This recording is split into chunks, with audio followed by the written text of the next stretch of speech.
Relembrando então as três propriedades fundamentais da termodinâmica, são a pressão, temperatura e volume. Bom, para que a gente consiga monitorar ou projetar um determinado sistema, um determinado equipamento, a gente precisa medir essas propriedades. Para fazer a medição, a gente precisa então de instrumentos de medição.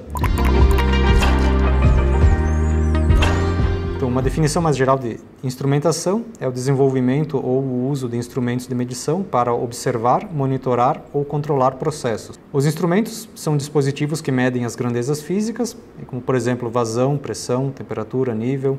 Basicamente, um instrumento de medição ele é um conjunto de uma composição ou um conjunto de um sensor mais um transdutor. O sensor é o dispositivo que detecta ou que sente a grandeza física e reage a ela de uma determinada maneira.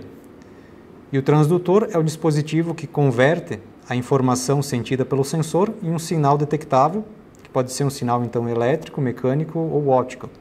Aqui pegando um exemplo então de um termômetro de bulbo, então o sensor desse instrumento é o fluido que ele tem no bulbo, então quem sente a diferença de temperatura com o meio que está sendo medido é o fluido, é o líquido que está nesse bulbo. Esse líquido ele reage de uma determinada maneira, conforme a temperatura que está sendo medida. Então, se for uma temperatura mais alta, ele vai dilatar. Se for uma temperatura mais baixa, ele vai contrair. Então, ele vai ter uma variação de volume. A reação que esse sensor vai produzir vai ser uma variação de volume.